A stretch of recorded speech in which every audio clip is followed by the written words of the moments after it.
Hello everyone, back again with movie and tune recap. Today, I'm going to explain an Irish found footage horror film from 2018, titled The Devil's Doorway. Spoilers ahead, so watch out and take care.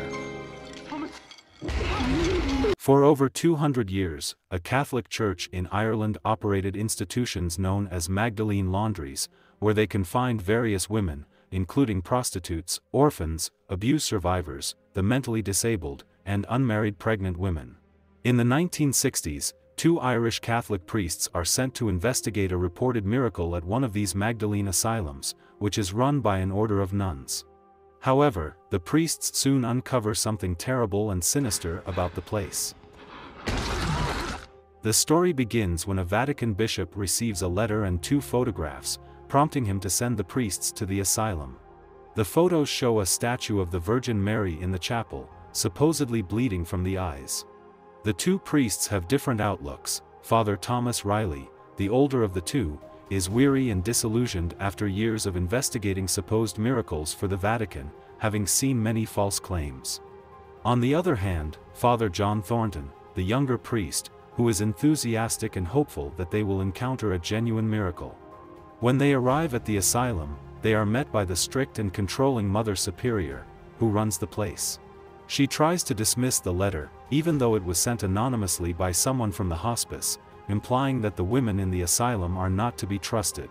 She also makes it clear that the priests are not welcome, treating them coldly and placing them in separate accommodations within the building. To begin documenting the supposed miracle, Father John sets up a 16mm camera in the chapel where the statue, which is said to have wept blood, is located. When Father Thomas examines the statue, he notes that the blood has dried up, making it impossible to analyze. He explains that they will need a fresh sample, meaning they must wait for the phenomenon to occur again. Meanwhile, the young priest attempts to interview some of the women in the asylum. He quickly learns that these women are not allowed access to the chapel and are, in fact, subjected to cruel punishments to enforce discipline. They are also exploited for labor, being responsible for both maintaining the asylum and running the local laundry business. When the priests bring up the mistreatment of the women with the Reverend Mother, she shows little concern. Although she is displeased that the priests must document everything, she defiantly responds that the church has often sent them to deal with its dirty secrets, and they have had to manage regardless. She then reveals that she has personally dealt with many of the church's scandals and pointedly asks Father Thomas if he knows how many of the babies born in the asylum had fathers who were actually priests. For 2 consecutive nights, Father John is repeatedly awakened at 3 a.m. by strange sounds and visions of children playing in the hallways.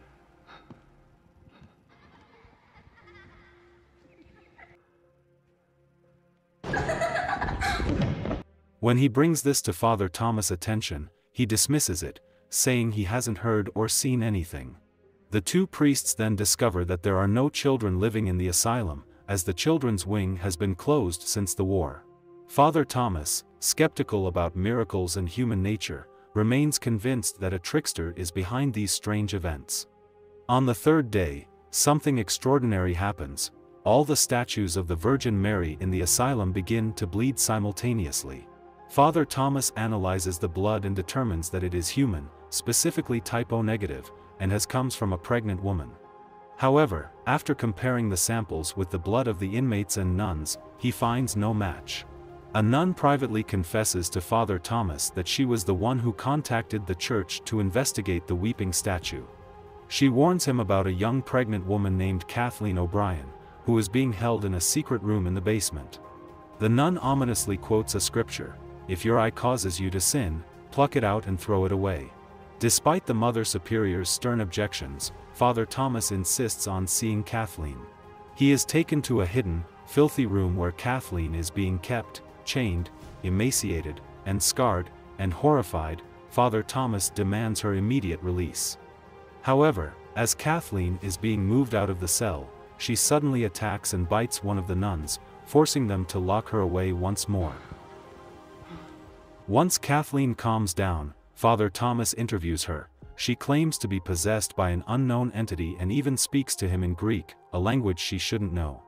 When Father Thomas attempts to pray with Kathleen, a nearby nun suddenly experiences intense pain.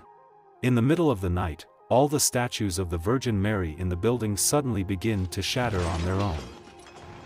Father Thomas and Father John follow a ghostly apparition of a young girl down to a room where they discover evidence of a satanic cult, and the items in the room suggest that a black mass has been performed. Disturbed by what they've found, Father Thomas calls Mother Superior to show her, but when they return to the room, all traces of the black mass ritual have inexplicably disappeared. As they struggle to make sense of what just happened, they hear screams coming from Kathleen's cell. Rushing to her, they find Kathleen stabbing her own belly in a frantic state. Father Thomas intervenes but gets trapped inside the cell with her when the door suddenly locks. Father John runs to get help, and moments later, a local doctor named Cleary is brought in to examine Kathleen. After examining her, Dr. Cleary confirms something shocking: Kathleen is still a virgin, yet she is undeniably pregnant. Despite his medical experience, the doctor admits he cannot explain how this could be possible. During a session with Father Thomas, Kathleen is suddenly lifted from her bed by a supernatural force and then violently dropped down. Oh my God! Alarmed by her condition, Father Thomas attempts to perform a ritual exorcism, but just as he begins, all the candles in the cell extinguish simultaneously. Father Thomas suggests taking Kathleen out of the asylum, but before they can act, her hand bursts into flames during another unsettling episode of supernatural activity. Later, Father Thomas confides in Father John about what Kathleen had told him in Greek. He reveals that he was an orphan and speculates that he might have been born in the very same asylum. As Kathleen gradually goes into labor, she makes a cryptic statement to the priests about the babies who have died in the asylum, saying, "The babies down there are suffering for the sins of others." This prompts Father Thomas to confront the Mother Superior about records of missing children. Under pressure, she admits that she falsified the records and sold the babies to fund the asylum. As Kathleen's labor progresses, the nuns attend to her while the priests rush to find the doctor. Tragically, despite their efforts, Kathleen dies during childbirth. Moments later, Kathleen's corpse is placed in the morgue, and Father Thomas notices blood flowing from Kathleen's eyes. Following this, both Father Thomas and Father John are drawn by the apparitions of ghostly children appearing throughout the building.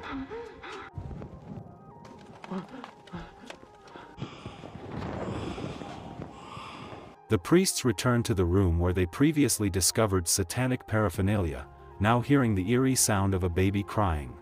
There, they find the body of a nun who has been murdered, her eyes gouged out. This nun is revealed to be the one who had confessed of sending the letter to the church. Continuing their search, the priests discover a secret passage that leads to a network of tunnels beneath the asylum. In these tunnels, they uncover the skeletal remains of several small children. As they walk deeper into the tunnels, they become disoriented and are soon separated when a possessed nun attacks them. Father John, searching for Father Thomas, is attacked again by the same nun and is ultimately killed. When Father Thomas finds John's lifeless body, he records a confessional, aware of the danger he is about to face. He then ventures deeper into the tunnels, where he comes upon a satanic altar that once held a baby. Nearby, he encounters a group of nuns who have formed a coven and are in the midst of performing a dark ritual. As he confronts them, Mother Superior, now showing clear signs of possession, says "Welcome home, Thomas," before launching a sudden attack on the priest. The movie concludes with Father Thomas falling and Mother Superior is heard shushing a crying baby. Okay guys, that's all the recap about The Devil's Doorway from 2018. Thanks for watching, see you again in the next video.